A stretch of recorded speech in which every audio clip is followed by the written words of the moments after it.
आपको ये जो तलवारें नहीं दिख रही, त्रिशूल नहीं दिख रहे, क्योंकि ये उस आंदोलन को याद करते हुए उसकी विरासत है जहां पर हमने अपने विचारों के दम पर, अपने जज्बे के दम पर संघर्षों को लड़ा है। तलवार और तीर की जरूरत जब पड़ी है तो उसको भी उठाया गया है कि आज की सरकार जो हमारे हाथ में किताब और कलम छीन कर हमें डंडा, त्रिशूल ये थमाना चाहती है, इसी से हमें सबसे ज्यादा डरने की जरूरत है। किसी दलित महिला के साथ यूपी में, बिहार में, इन्हीं के स्टेट्स में जब मणिपुर में महिलाओं को नंगा करके घुमाया जाता है तो इनके मुंह से एक शब्द नहीं निकलता है। वहीं किसी दलित महिला के साथ जघन्य से जघन्य अपराध होते हैं तो पूरी सरकार तंत्र लग जाती है उसको लीपापोती करके उसको ढकने में कि हम गटर में खड़े हुए हैं, लेकिन हम बीजेपी जिंदाबाद का नारा लगा रहे हैं। बाबा साहेब के विचारों को और कई प्रगतिशील लोगों के, सावित्रीबाई फुले, ज्योतिबा फुले, भगत सिंह, इनके विचारों को, आयन कली, इनके विचारों को अगर हम याद करें तो इन्होंने हमें बेहतर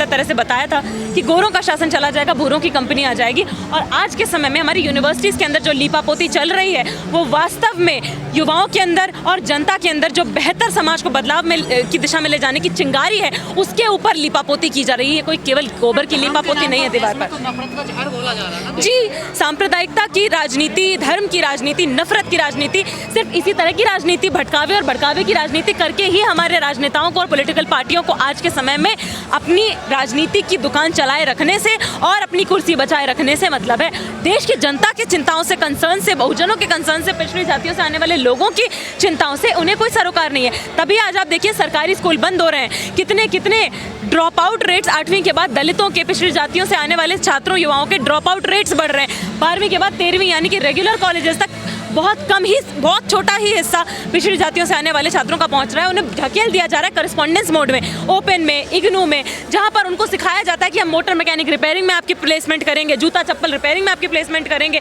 तो इस तरीके का स्किल इंडिया, विकसित भारत के नाम पर भविष्य को तीली लगाए जा रहे हैं। चाहते थे ना देश में, देखिए जी चाहते थे, लेकिन एक बात बताइए, एक देश जिसको 60 साल से ऊपर लग गए एक राइट टू एजुकेशन लाने में, जो कि जिसके कारण मेरी माँ और कई माएँ इस देश की, कई बच्चियाँ 8वीं तक या 5वीं तक भी नहीं पढ़ पाई। तो आज साफ सी बात है कि शिक्षा एक बड़े हिस्सा पिछड़े जाति से, पिछड़े समुदाय से आने वाले युवाओं, बच्चों के पास शिक्षा नहीं है, समान शिक्षा नहीं है। हायर एजुकेशन, फॉर्मल एजुकेशन 11वीं 12वीं के बाद कॉलेज, रेगुलर कॉलेज पहुंच पाने का अधिकार नहीं है। तो उसके बाद साफ तौर से बात है कि समाज में सस्ते मजदूर बनकर खटने के लिए, पिसने के लिए, शोषित होने के लिए एक बहुत बड़ा हिस्सा खास तौर पर पिछड़ी जातियों से, वंचित समुदाय से आने वाले लोगों का आज भी मजबूर है, वही पुश्तैनी उन कामों में जूझे रहने के लिए मजबूर है जहां पर हमारा शोषण होता है। आज भी हर कुछ मिनट पर एक दलित महिला का किसी के खेत पर काम करते हुए उसका रेप होता है, उसका गैंग रेप होता है। और किसी दलित महिला के खिलाफ होने वाले जघन्य अपराध को अगर आप ही के जैसे कोई प्रोग्रेसिव जर्नलिस्ट जाकर अगर कैप्चर करने के लिए कोशिश करें कि उसको मेन स्ट्रीम मीडिया में ले आए तो तुरंत उन पर यूएपीए जैसी धाराएं लगाकर उनको सालों साल जेल में सड़ा दिया जाता है। प्रतिमाएं कौन तोड़ते? देखिए, आज के समय में अगर बाबा साहब होते तो वो हमें खुद ये बात कहते कि मेरी प्रतिमा का तोड़ा जाना इतना महत्वपूर्ण नहीं है, हमारे विचारों का कुचला जाना और उनको हमारे मन से धूमिल करके केवल आज की सरकार जो अपने विचार अपने अलग अलग गोदी मीडिया के जरिए से हमारे दिमाग में भरना चाहती है, हमें उससे डरने की ज़रूरत है। हमें उस प्रोपेगेंडा से डरने की ज़रूरत है कि हम भले ही एक सड़ी सी लोकेलिटी में रह रहे हो जहाँ पर नाली नहीं है, पानी नहीं है, गंदी सड़कें हैं, लेकिन हमने मन में मान रखा है हमने कि हम तो विश्वगुरु भारत में पहुँच गए। हमने अपने मन में मान रखा कि बगल में 200 रुपये के लिए किसी की गटर में जान जा रही है तो उससे हमें क्या फ़र्क पड़ता है। हमारे मोदी जी तो अलग अलग देशों में जाकर स्पीच दे रहे हैं,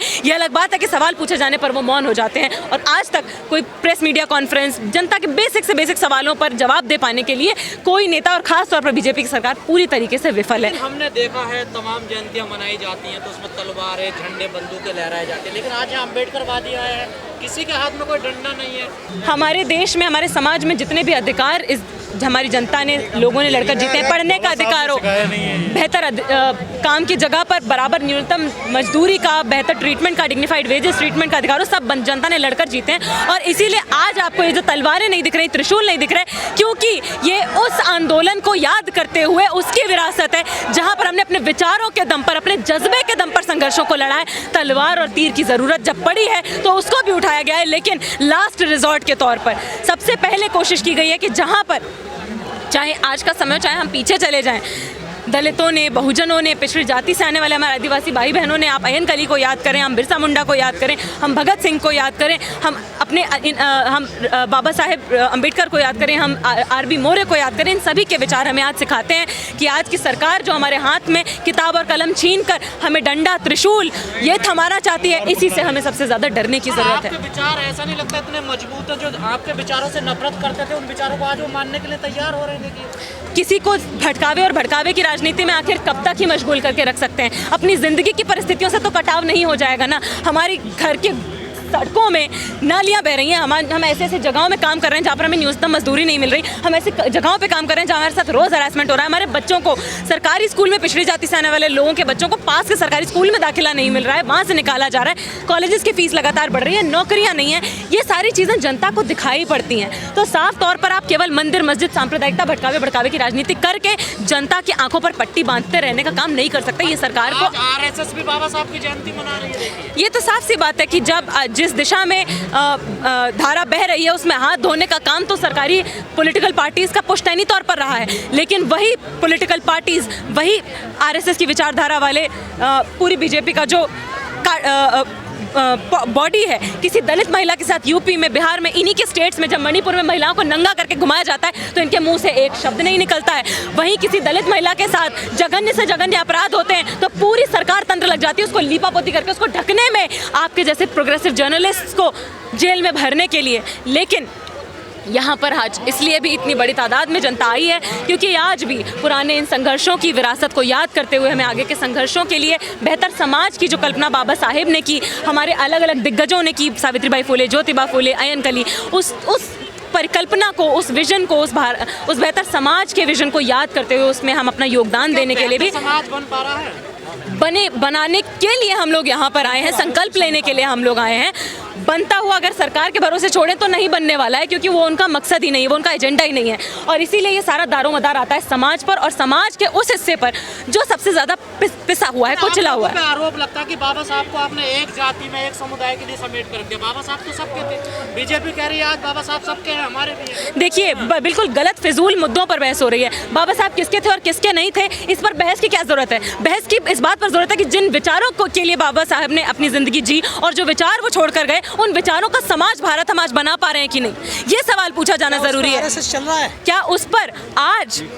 जो लोग खुद को दलितों के भी नेता कहते हैं, क्या वो भी उस तरीके की राजनीति करते हुए उन विचारों को, मूल्यों को याद करते हुए दिखाई पड़ रहे हैं? क्या संविधान में या आज के समय में अलग अलग जो लगातार नीतियाँ आ रही हैं, पॉलिसीज आ रही हैं, उसमें लगातार सिस्टमैटिकली दलितों को, बहुजनों को, युवाओं जो पिछड़े समुदाय से आ रहे हैं, हाशिए के समुदाय से आ रहे हैं, उनके लिए लगातार उनसे अधिकार छीने जाने के लिए ये सवाल पूछे जाने की जरूरत है। हमें बाबा साहब की विरासत को याद। हम आज एक ऐसे देश में रह रहे हैं जहाँ पर 21वीं शताब्दी का चौथाई हिस्सा 25 साल लगभग बीतने को आ गए हैं, लेकिन आज भी हम उसी देश में रहते हैं जहां पर एक दलित व्यक्ति को 200 रुपये महज 300 रुपये की दिहाड़ी के लिए आज भी मौत के गटर में उतार दिया जाता है, बिना किसी सेफ्टी इक्विपमेंट के, बिना किसी अधिकार के, बिना किसी डिग्निफाइड एम्प्लॉयमेंट के, बिना किसी ज़िंदगी के अधिकार के। आज भी उसी देश में हम रह रहे हैं जहाँ पर आए दिन हमारी दिल्ली देश की राजधानी के पॉश से पॉश यूनिवर्सिटीज़, हॉस्पिटल्स, स्पेसेस में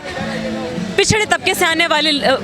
हमारे भाइयों बहनों को सैनिटेशन वर्क में, सफाई के काम में न्यूनतम वेजेस से कई गुना निचले दामों पर और बहुत ही भयंकर खराब परिस्थितियों में काम करने के लिए आज भी वही पुश्तैनी सफाई का काम, वही काम जिनको निचले दर्जों का काम माना जाता था, उन्हीं में जूझते हुए हम आज देखते हैं। भारत विश्व गुरु बनना है। विश्व गुरु तो हम ऐसे बन चुके हैं कि हम चांद पर जाकर वहाँ पर पत्थर खोज कर उस पर रिसर्च करने के लिए सक्षम हैं, लेकिन हमारे देश की राजधानी में आज भी आए दिन, हर हफ्ते, हर महीने ऐसी खबरों की कोई कमी नहीं है कि कोई व्यक्ति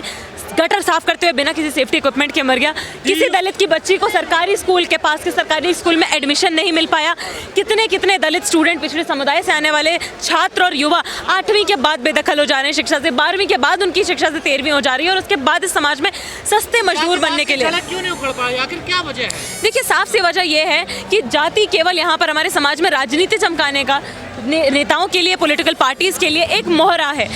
हमारे देश में हम अगर देखें ज़मीनी स्तर पर तो वो नेता जो कुछ को पिछड़ी जातियों के नेता बताते हैं, आइडियल बताते हैं, वो राजनीति में आने के बाद, मंत्री बन जाने के बाद, राजनेता बन जाने के बाद पूरी तरीके से उनका सरोकार बहुजन जनता के चिंताओं से, उनकी दिक्कतों से, उनके अधिकारों से ख़त्म हो चुका होता है। आज यूनिवर्सिटीज़ में आप जाकर देखिए, दिल्ली से लेकर देश के दूर से दूर इलाकों तक,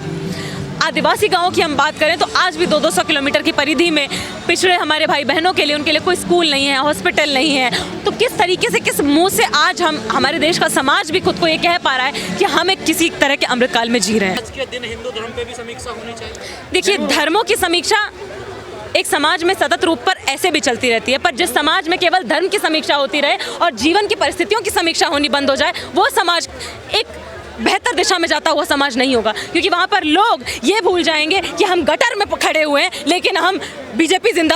जिंदाबाद का नारा लगा रहे हैं। तो हम अपनी जिंदगियों से इतना इतने पैर धोते लखनऊ में जाकर, आप बार-बार बात करती हैं। देखिए, पैर तो आप नवरात्रे में कन्याओं के भी पूछते हैं। उन्हीं कन्याओं के साथ, दलित कन्याओं के साथ जब गैंगरेप हो जाता है तो वो कन्याएं देवियां नहीं रह जाती, वो बच्चियां नहीं रह जाती। उस समय आपका पूरा तंत्र उसको लिपापोती करने में जब लग जाता है, एक महिला, दलित महिला सफाई कामगार के तौर पर काम करने जाती है, सिक्योरिटी गार्ड की तरह काम करने जाती है, घरेलू कामगार की तरह काम करने जाती है, 12-12 घंटे काम कर रही है, उसके पास